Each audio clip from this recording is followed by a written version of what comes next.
Hello 8th class students, today 27 August 2020 I am starting your SST class. बेटा हम लोग resources chapter जो आपका फर्स्ट चैप्टर है उसको कंप्लीट स्टडी कर चुके हैं। आज हमें क्वेश्चन आंसर सॉल्व करने हैं।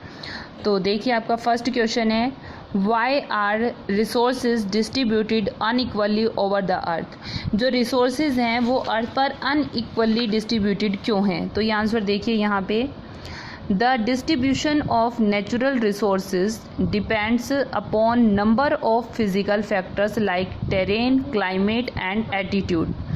The distribution of resources is unequal because these factors differ so much over the earth.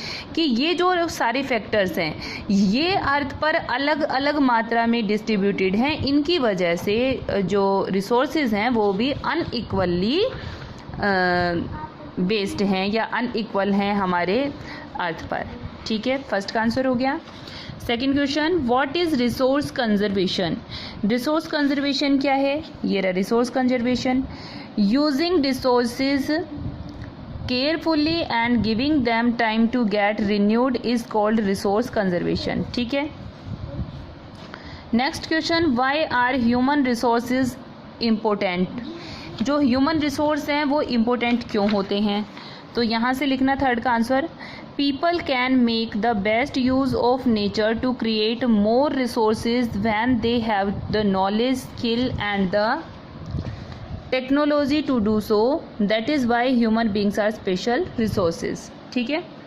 Next है, what is sustainable development. Sustainable development क्या है, balancing the need to use resources and also conserve them for the future is called sustainable development. ठीक है, ये 4 questions हैं, short ही हैं, बिल्कुल हो गए आसानी से सॉल्व।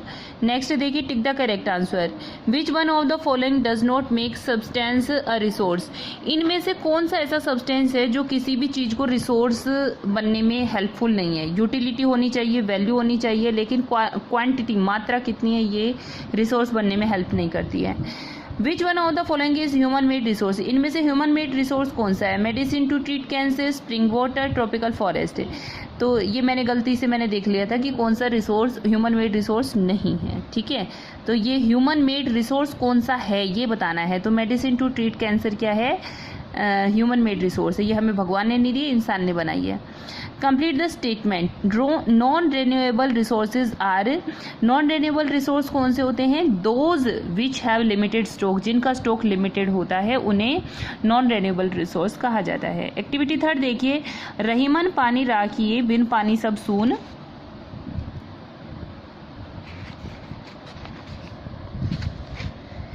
पानी गए न उबरे मोती मानस चून। ये जो दोहा है इसमें सेज रहीम, रहीम कहता है, रहीम जी के द्वारा लिखा हुआ दोहा है, आपने हिंदी में भी पढ़ा होगा। रहीम जी कहते हैं, कीप वाटर, पानी का ध्यान रखो। As without water there is nothing, क्योंकि पानी के बिना कुछ भी नहीं है।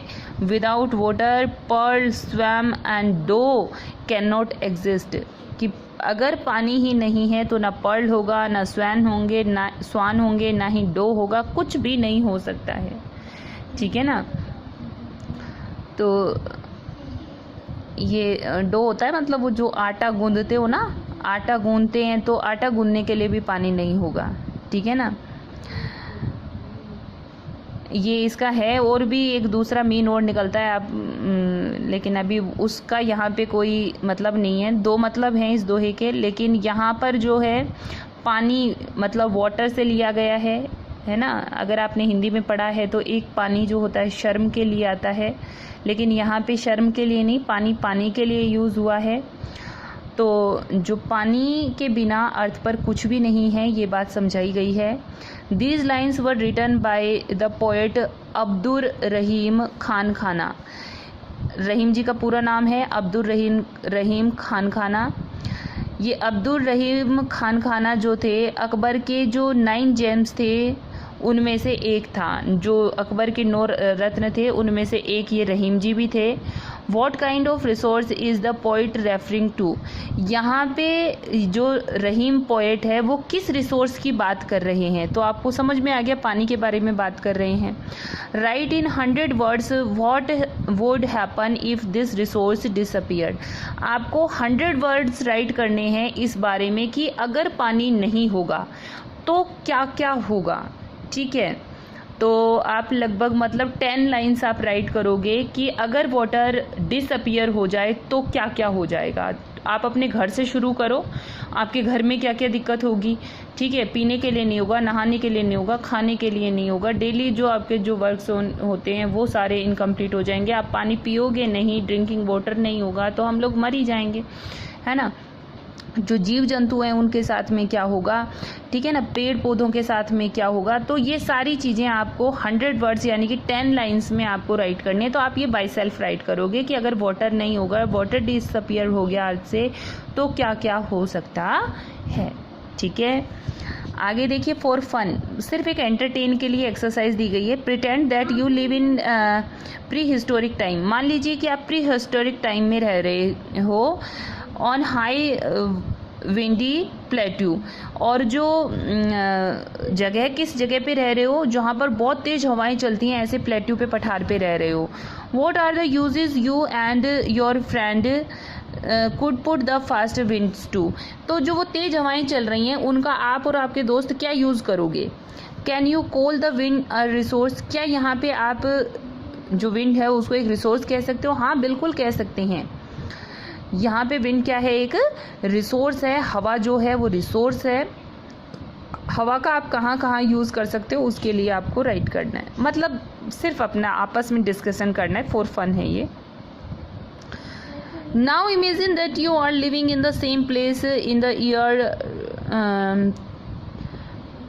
2138, यानी कि जैसे अभी 2020 चल रहा है तो यहाँ पे 2138 हो गया, यानी कि 2138वें साल में आप वहीं पर ही रह रहे हो। Can you put the winds to any use. तो क्या आप उस समय मतलब और ज़्यादा डेवलपमेंट हो जाएगा तो आप विंड का कुछ और यूज़ कर सकते हो। How can you explain why the wind is an important resource now. अब आप बताओ कि इस 2138वें साल में जा कर के विंड का क्या यूज़ हो सकेगा रिसोर्स के रूप में। ठीक है, pick up stone, a leaf, a paper, straw and a twig. ये सारा सामान लो। Think of how you can use these as resources. और सोचो कि आप इन चीज़ों का क्या यूज़ कर सकते हो रिसोर्स के रूप में। See the example given below, get creative. जैसे कि नीचे कुछ एग्जाम्पल दिए गए हैं। You can use a stone. Stone का आप क्या क्या यूज़ कर सकते हो। टू प्ले स्टापू, आप उसको खिलौने के रूप में खेल सकते हो। पेपर वेट के रूप में आप उसका यूज़ कर सकते हो।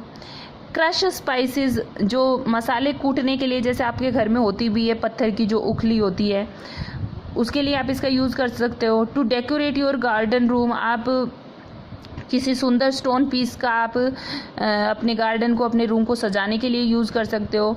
टू ओपन ए बोतल, किसी बोतल को खोलने में औजार के रूप में आप उसका यूज़ कर सकते हो। टू कैटापुल्ट, वहाँ पे आप एक हथियार के रूप में उसका यूज़ कर सकते हो। ठीक है, तो इसी तरह से आपको बताना है कि लीफ का आप क्या क्या यूज़ कर सकते हो। ठीक है, तो यहाँ पे अब आप सोच के बताना कि लीफ का क्या यूज़ कर सकते हो, किस रूप में यूज़ कर सकते हो। ठीक है, तो आज के लिए आपका हो गया है वर्क। आपको होमवर्क में एक्टिविटी ए, बी और ये 3 वाली आपको राइट करनी है अपनी नोटबुक में। बाकी सारा बस एज ए फन है, तो अपनी नोटबुक में राइट कर लेना और बैठकर सोचना, ध्यान लगाना कि क्या क्या किया जा सकता है। कल होगा इस चैप्टर का test. Okay students, so question answers write करिए, लर्न करिए। Okay student, thank you, bye, have a nice day.